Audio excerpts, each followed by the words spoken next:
Hello friends, नमस्कार। Welcome to my channel. तो चलिए स्टार्ट करते हैं आज का सेशन। ठीक है, तो आज का सेशन स्टार्ट करने से पहले छोटी सी रिक्वेस्ट है कि जो लोग अभी तक चैनल को सब्सक्राइब नहीं करे हैं प्लीज़ सब्सक्राइब करें, और जो लोग अभी तक सेशन को शेयर नहीं करे हैं प्लीज़ शेयर करें। ठीक है, यही छोटी सी रिक्वेस्ट है। और जो लोग अभी तक कंटेंट की क्लासें नहीं देखे हैं वो मेरे चैनल पे जा कर के देख लें कंटेंट की क्लासें, जिससे कि कंटेंट की क्लासें देखने से एक फ़ायदा तो ये होगा कि कोई भी प्रैक्टिस जो होगी वो आसानी से आपकी हो जाएगी बिना डाउट के। ठीक है, तो पहला क्वेश्चन है कि जिंदगी और जो किसकी कहानी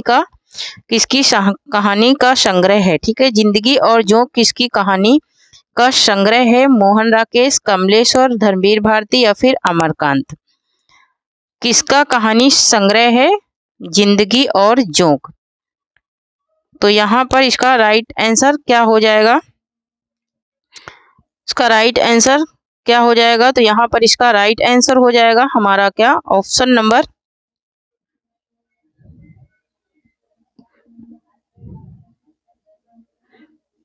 जिंदगी और जो किसका कहानी संग्रह है। ठीक है, इसका राइट आंसर क्या हो जाएगा? तो यहाँ पर क्या मोहन राकेश का? तो ये किसका है? अमरकांत का है। ठीक है, किसका है? अमरकांत का है। नेक्स्ट क्वेश्चन है कि आकाशदीप के मुख्य पात्र हैं। आकाशदीप के मुख्य पात्र कौन से हैं ये बताना है। आकाशदीप के मुख्य पात्र क्या चंपा और बुद्धू? तो चंपा और बुद्ध गुप्त हैं। कौन है आकाशदीप के मुख्य पात्र? चंपा और बुद्ध गुप्त। नेक्स्ट क्वेश्चन है कि प्रेमचंद की कौन सी कृति अंग्रेजों द्वारा जब्त कर ली गई थी? प्रेमचंद की कौन सी कृति थी जो अंग्रेजों द्वारा क्या की गई थी? छुरा ली गई थी। तो वो कौन सी कृति थी? तो सोजे वतन। सोजे वतन को अंग्रेजों ने क्या किया था? गायब कर दिया था। नेक्स्ट है कि हिंदी में किन दो मनोविश्लेषणवाद लेखक, यहाँ पर थोड़ा सा स्पेलिंग मिस्टेक है, लेखकों के रूप में प्रसिद्ध प्राप्त है। ठीक है, लेखक त्रय के रूप में प्रसिद्धि क्या है? प्राप्त है। हिंदी में किन दो मनोविश्लेषणवाद लेखक त्रय के रूप में प्रसिद्धि प्राप्त है? जैनेन्द्र इलाचंद जोशी आज्ञे, इलाचंद जोशी आज्ञे या फिर जैनेन्द्र इलाचंद जोशी देवराज? तो जैनेन्द्र इलाचंद जोशी आज्ञे, इन लोगों को क्या लेखक त्रय के रूप में प्रसिद्धि है। जहाँ पर जैसे कि यहाँ पर देखिए जैनेन्द्र का फारसी वात्यायन, नीलम देश की राजकन्या, एक रात दो चिड़िया, पाजेब और जयसंधि। इसी प्रकार से इलाचंद जोशी का क्या है? धूप रेखा, दिवाली और होली, रोमांटिक छाया, आहुति, खंडहर की आत्माएं, डायरी के नीरस्पष्ट और कटीले फूल, लजीले कांटे। आज्ञे का क्या है? विकपथगा और परंपरा, कोठरी की बात, सारथी, जयडोल, ये तेरे प्रतिरूप, अमर वल्लारी। ये इनकी क्या है? कुछ रचनाएं हैं किसकी? आज्ञे की। ठीक है, ये तो इनकी क्या है? कुछ रचनाएं हैं इस क्वेश्चन के हिसाब से। ठीक है, नेक्स्ट क्वेश्चन देखेंगे। नेक्स्ट है कि भारतेंदु के अनुसार हिंदी नई चाल में कब ढली? भारतेंदु के अनुसार हिंदी नई चाल में कब ढली? 1880 में, 1875 में, 1873 में या फिर 1860 में? भारतेंदु के हिसाब से हिंदी नई चाल में ढली थी कब? 1873 में। हिंदी नई चाल में ढली थी 1873 में। भारतेंदु हरिश्चंद्र ने काल चक्र में ये बात कही है। काल चक्र में इन्होंने ये बात कही है। नेक्स्ट क्वेश्चन है कि हिंदी का ऐसा कौन निबंधकार है जिसके ध्यान में लिखते समय वाण और डंडी रहा करते थे? हिंदी का कौन सा ऐसा कवि निबंधकार है जिसके ध्यान में मतलब कि याद में लिखते समय बाण और डंडी रहा करते थे? तो वो है गोविंद नारायण मिश्र। कौन है? गोविंद नारायण मिश्र हैं। प्रकट विचार के विभक्त थे, ये विचारक कवि थे। कौन? गोविंद नारायण मिश्र। नेक्स्ट क्वेश्चन देखेंगे। नेक्स्ट है कि माखनलाल चतुर्वेदी कृत साहित्य देवता की गणना किस गद्य विधा में के अंतर्गत आती है? किस गद्य विधा के अंतर्गत आती है साहित्य देवता की गणना? क्या संस्मरण या आत्मकथा या फिर निबंध, भावात्मक या फिर रेखा चित्र? किसमें ये आती है? इनकी आत्म विधा तो ये आती है निबंध में आती है, भावात्मक निबंध में। किसमें आती है? तो भावात्मक निबंध में आती है।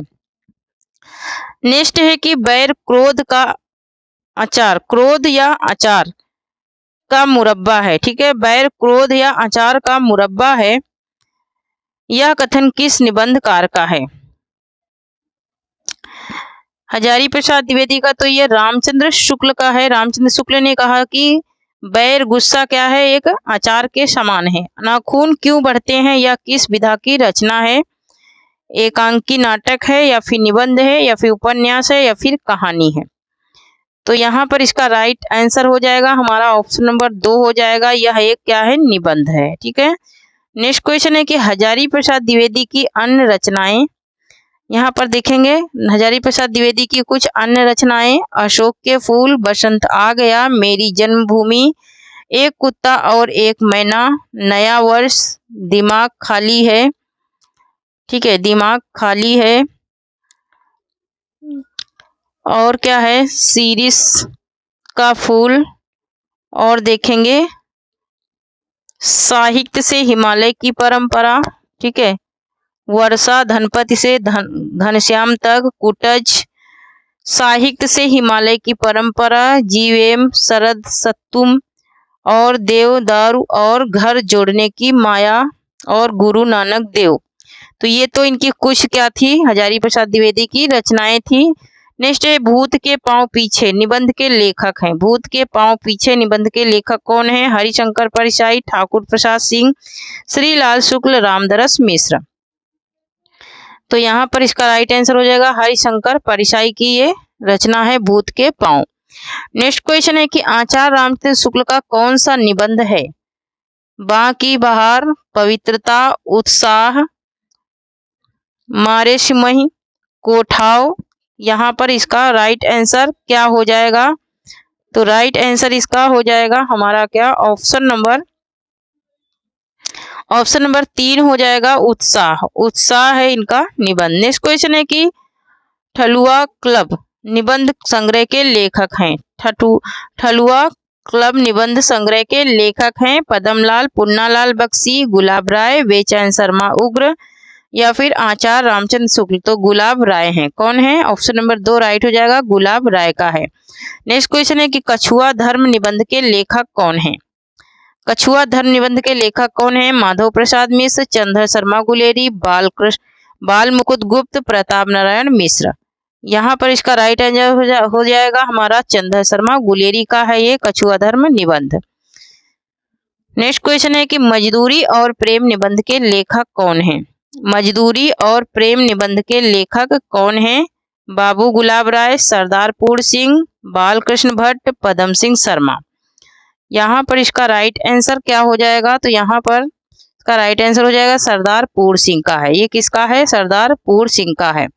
नेक्स्ट क्वेश्चन है कि आदिकाल को वीर काल की संज्ञा देने वाले कौन से विद्वान थे? आदिकाल को वीर काल की संज्ञा किसने दी है? महावीर प्रसाद द्विवेदी ने, आचार्य रामचंद्र शुक्ल ने, आचार्य विश्वनाथ प्रसाद मिश्र ने, या फिर सुमन राजे ने। यहाँ पर इसका राइट आंसर क्या हो जाएगा? तो यहाँ पर इसका राइट आंसर क्या हो जाएगा कि वीर काल की संज्ञा, आदिकाल को वीर काल किसने नाम दिया है? तो किसने दिया था वीर काल नाम? आचार्य विश्वनाथ प्रसाद मिश्र ने। आचार्य विश्वनाथ प्रसाद मिश्र ने दिया था। सुमन राजे ने आधार काल नाम दिया था। ठीक है, नेक्स्ट क्वेश्चन देखेंगे। नेक्स्ट है कि हिंदी जाति का साहित्य किस विद्वान की रचना है? हिंदी जाति का साहित्य किस विद्वान की रचना है? रामविलास शर्मा की, जयशंकर प्रसाद की, रामधारी सिंह दिनकर की, या फिर शांतिप्रिय द्विवेदी की। तो यहाँ पर इसका राइट आंसर हो जाएगा हमारा क्या? ऑप्शन नंबर यहाँ पर इसका राइट आंसर क्या हो जाएगा? हिंदी का तो जयशंकर प्रसाद का ये रचना है। नेक्स्ट क्वेश्चन है कि रामविलास शर्मा की रचनाएं। यहाँ पर रामविलास शर्मा की कुछ रचनाएं हैं। और प्रेमचंद भारतेंदु युग, निराला, प्रगति और परंपरा, प्रगतिशील साहित्य की समस्याएं, भारतीय सौंदर्य बोध और तुलसीदास। नेक्स्ट क्वेश्चन है कि भक्ति काल का नाम पूर्व मध्यकाल किस आचार्य ने दिया? भक्ति काल का नाम पूर्व मध्यकाल किस आचार्य ने दिया? डॉक्टर नागेंद्र ने, डॉक्टर राम कुमार वर्मा ने, आचार्य नंद दुलारे वाजपेयी ने, आचार्य हजारी प्रसाद द्विवेदी ने। यहाँ पर इसका राइट आंसर क्या हो जाएगा? तो इसका राइट आंसर हो जाएगा आचार्य हजारी प्रसाद द्विवेदी ने दिया था। नेक्स्ट क्वेश्चन है कि ललित बिलोचन शर्मा ने हिंदी साहित्य ग्रंथ का नाम है। ललित बिलोचन शर्मा का हिंदी साहित्य ग्रंथ का नाम क्या है? हिंदी साहित्य का इतिहास, हिंदी साहित्य की भूमिका, हिंदी साहित्य का इतिहास दर्शन, हिंदी साहित्य का उद्भव और विकास। तो यहाँ पर इसका राइट आंसर हो जाएगा हमारा क्या? ऑप्शन नंबर 3, हिंदी साहित्य का दर्शन। ठीक है, इतिहास दर्शन। नेक्स्ट क्वेश्चन है कि बौद्ध धर्म के सिद्धांतों में देश की बदलती हुई परिस्थितियों ने जिन नवीन भावनाओं की सृष्टि की, उन्हीं के परिणाम स्वरूप सिद्ध साहित्य की रूपरेखा तैयार हुई। सिद्ध साहित्य के बारे में इनमें से किसका कथन है? ये किसका कथन है? राम कुमार वर्मा का, श्यामल दास का, कर्नल टॉड का या फिर गौरी शंकर हरिश्चंद्र ओझा का। यहाँ पर इसका राइट आंसर क्या होगा? तो यहाँ पर इसका राइट आंसर हो जाएगा option number 1, Ram Kumar Verma. Next है कि आचार्य शुक्ल ने रासो शब्द का संबंध किस शब्द से माना है? रास से, रहस्य से, रसायन से या फिर रासक से? किस शब्द से इन्होंने माना है रासो शब्द का संबंध? किसने? आचार्य शुक्ल ने। तो आचार्य शुक्ल ने माना है किससे? ऑप्शन नंबर 3 राइट हो जाएगा, रसायन से इन्होंने माना है रासक का संबंध। किसने? आचार्य रामचंद्र शुक्ल ने। मोस्ट इंपोर्टेंट ये क्वेश्चन है। ठीक है, मोस्ट इंपोर्टेंट ये क्वेश्चन है। आचार्य रामचंद्र शुक्ल ने रसायन से माना है किसका? रासो शब्द का संबंध। ठीक है, और रासो से नंद दुलारे वाजपेयी ने किससे माना है? रासो से माना है। रहस्य से कविराज श्यामल दास ने माना है और कवि प्रसाद जायसवाल ने माना है। और रासक से हजारी प्रसाद द्विवेदी, नरोत्तम स्वामी, रामदरस शर्मा और माता प्रसाद गुप्त। इतने लोगों ने रासक शब्द से माना है रसायन शब्द की उत्पत्ति। ठीक है, रसायन शब्द से उस शब्द की, रासो शब्द की उत्पत्ति इतने लोगों ने रासक से माना है। हजारी प्रसाद द्विवेदी, नरोत्तम स्वामी, रामदरस शर्मा, माता प्रसाद गुप्त। ठीक है, रसायन से किसने माना है? आचार्य रामचंद्र शुक्ल ने माना है। नेक्स्ट क्वेश्चन देखेंगे, निम्नलिखित में से कौन सा कवि आदिकाल से संबंधित नहीं है? कौन सा कवि ऐसा है जो आदिकाल से संबंधित नहीं है? विद्यापति, अमीर खुसरो, हेमचंद या फिर गदाधर भट्ट। तो कौन से कवि हैं जो आदिकाल से नहीं है? तो यहाँ पर विद्यापति, अमीर खुसरो, हेमचंद हैं, लेकिन गदाधर भट्ट नहीं है। गदाधर भट्ट दक्षिण ब्राह्मण थे और तेलंग देश आंध्र प्रदेश के हनुमानपुरी से उत्तर भारत आए थे। नेक्स्ट क्वेश्चन है कि निम्नलिखित में से कौन सा कवि रासो ग्रंथकार नहीं है? कौन सा कवि है जो रासो ग्रंथ नहीं लिखा है? विद्याधर, श्रीधर, भट्ट, केदार, जगनिक। क्या होगा इसका राइट आंसर यहाँ पर? तो इसका राइट आंसर हो जाएगा ऑप्शन नंबर 1, विद्याधर ने रासो ग्रंथ नहीं लिखे हैं। श्रीधर, भट्ट, केदार और जगनिक इन तीनों ने लिखा है, लेकिन विद्याधर ने रासो ग्रंथ नहीं लिखे हैं। यहाँ पर विद्याधर ने रासो ग्रंथ नहीं लिखा है, बाकी के लोगों ने लिखा है, लेकिन विद्याधर ने नहीं लिखा। नेक्स्ट क्वेश्चन है कि भक्ति रस का पूर्ण परिपक्व जैसा विनय पत्रिका में देखा जाता है वैसा अन्यत्र नहीं, यह कथन किसका है? आचार्य हजारी प्रसाद द्विवेदी का, आचार्य रामचंद्र शुक्ल का, डॉक्टर नागेंद्र का या फिर वियोगी हरि का। क्या होगा इसका राइट आंसर? तो यहाँ पर इसका राइट आंसर हो जाएगा हमारा क्या? ऑप्शन नंबर 2 हो जाएगा, आचार्य रामचंद्र शुक्ल का ये कथन है। नेक्स्ट क्वेश्चन है कि कृष्ण के साथ राधा की महानता संप्रदाय की विशेषता है? श्री संप्रदाय की, ब्रह्म संप्रदाय की, रुद्र संप्रदाय की या फिर संकादित संप्रदाय की? तो ये संकादित संप्रदाय की महानता है। नेक्स्ट क्वेश्चन है कि भ्रमर गुफा के लिए दूसरा उपयुक्त नाम है। भ्रमर गुफा के लिए दूसरा उपयुक्त नाम क्या है? ब्रह्मांड या फिर नाभिचक्र या फिर हृदय या फिर मूलाधार। क्या होगा इसका राइट आंसर? तो यहाँ पर इसका राइट आंसर हो जाएगा हमारा क्या? इसका राइट आंसर हो जाएगा हमारा ऑप्शन नंबर,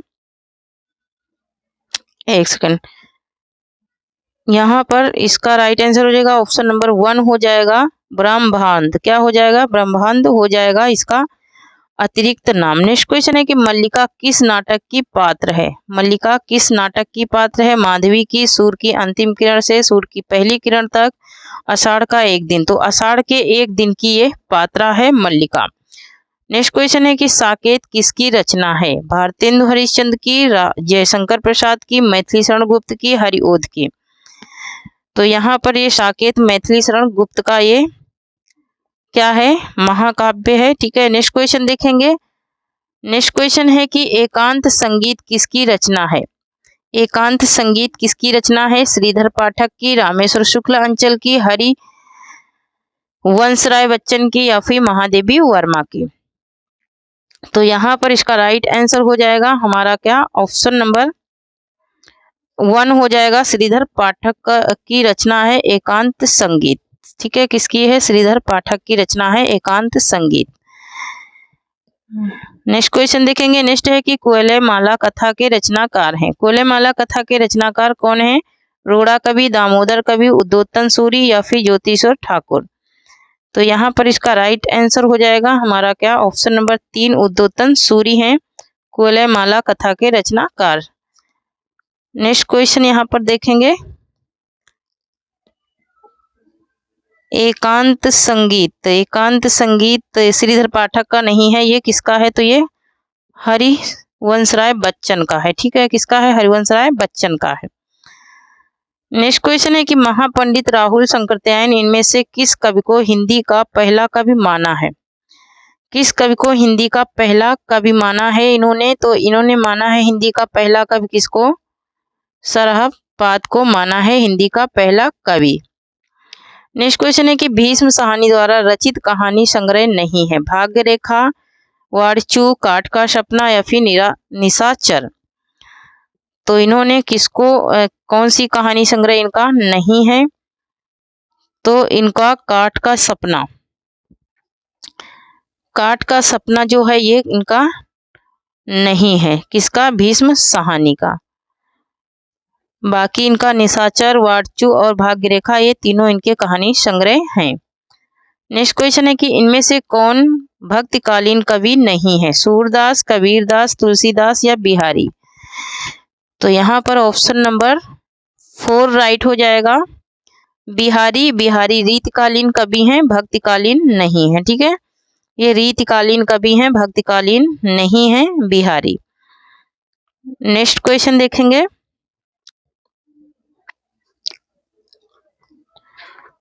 तो बिहारी ये रीतकाल के कवि हैं और रीत सिद्ध कवि हैं, रीत सिद्ध कवि माने जाते हैं, रीतकाल के भक्तिकालीन कवि नहीं है। सूरदास, कबीरदास, तुलसीदास ये भक्तिकालीन कवि हैं लेकिन बिहारी नहीं है। नेक्स्ट क्वेश्चन है कि निम्नलिखित में से कौन सा हिंदी साहित्य का काल विभाजन नहीं है? भक्तिकाल, रीतिकाल, संयुक्त काल या फिर आधुनिक काल। तो कौन सा है जो कि काल विभाजन में नहीं आता है? तो यहाँ पर ऑप्शन नंबर 3 राइट हो जाएगा। संयुक्त काल नहीं है, बाकी भक्ति काल, रीति काल और आधुनिक काल ये तीनों हैं हिंदी साहित्य के काल विभाजन में, लेकिन संयुक्त काल नहीं है, लेकिन संयुक्त काल नहीं है। नेक्स्ट क्वेश्चन है कि भारतेंदु हरिश्चंद्र का निम्नलिखित रूपकों में से भाण कौन सा है? भाण कौन सा इनका नाटक है ये पूछ रहा है। वैदेही, हिंसा हिंसा न भवति, भारत दुदर्शा, विस्मस् विस्मौधम या फिर नील देवी। तो विस्मस् विस्मौधम जो है ये इनका भाण है। कौन सा है? विस्मस् विस्मौधम। नेक्स्ट क्वेश्चन है कि कहाँ हो ये मेरे प्राण प्यारे, किधर तुम छोड़कर हमको पधारे, बुढ़ापे में दुख भी देखना था, इसी को देखने को मैं बचा था। यह काव्य पंक्तियां किस कवि की हैं? प्रताप नारायण मिश्र की, अंबिका दत्त व्यास की, भारतेंदु की ये किसकी काव्य पंक्तियां हैं? तो यहाँ पर कहाँ हो ये मेरे प्राण प्यारे, किधर तुम छोड़कर हमको पधारे। बुढ़ापे में दुख भी देखना था, इसी को देखने को मैं बचा था। ये काव्य पंक्तियां हैं हरिश्चंद्र की, भारतेंदु हरिश्चंद्र की ये काव्य पंक्तियां हैं। नेक्स्ट क्वेश्चन देखेंगे। नेक्स्ट है कि निम्नलिखित में से जयशंकर प्रसाद का कौन सा नाटक कल्हड़ की राजतरंगिणी पर आधारित है? कौन सा नाटक है जो कल्हड़ की राजतरंगिणी पर आधारित नाटक है? राजश्री, जनमेजय का नागयज्ञ, या फिर विशाख, या फिर अजातशत्रु। तो ये विशाख जो है ये राजतरंगिणी पर क्या है? आधारित नाटक है। नेक्स्ट क्वेश्चन है कि स्वामी अग्रदास का संबंध किस भक्ति शाखा से है? स्वामी अग्रदास का संबंध किस भक्ति शाखा से है? ज्ञान मार्गी शाखा से, प्रेम मार्गी शाखा से, राम भक्ति शाखा से, या फिर कृष्ण भक्ति शाखा से? तो इनका संबंध है राम भक्ति शाखा से स्वामी अग्रदास का। नेक्स्ट क्वेश्चन है कि गिरा अनर्थ जल बीच सम, कहियत भिन्न न भिन्न, बांधो सीता राम पद जानहि प्रिय खिन्न। यह काव्य पंक्तियां किस कवि की हैं? केशवदास की, तुलसीदास की, ईश्वरदास की, या फिर? तो ये काव्य पंक्तियां किसकी हैं? यहाँ पर इसका राइट आंसर क्या हो जाएगा? तो यहाँ पर इसका राइट आंसर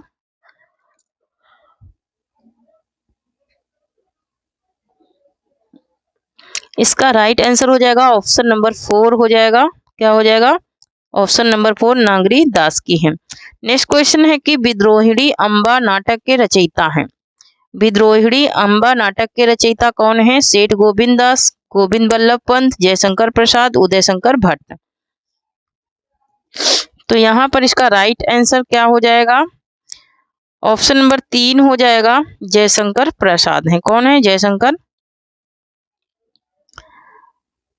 प्रसाद है। नेक्स्ट क्वेश्चन है कि मीराबाई की उपासना किस प्रकार की थी? दास्य भाव की, शांत भाव की? तो ये इनकी मधुर भाव की थी। मीराबाई की उपासना कैसी थी? मधुर भाव की थी। तो थैंक यू फ्रेंड्स, आज के लिए इतना ही। तब तक के लिए जय हिंद, जय भारत। आप लोग जो लोग अभी तक चैनल को सब्सक्राइब नहीं करे हैं, प्लीज चैनल को सब्सक्राइब करें, लाइक करें, शेयर करें और चैनल से जुड़ जाइए। जो लोग अभी तक ज्वाइन नहीं हुए हैं वो लोग ज्वाइन बटन को प्रेस करके चैनल से जुड़ जाइए, जिससे कि आप लोगों को स्पेशल वीडियो क्लासेस मिल जाएंगी। ठीक है, लाइव क्लासेस और स्पेशल वीडियो भी उसमें मिल जाएंगे। ठीक है, थैंक यू, जय हिंद।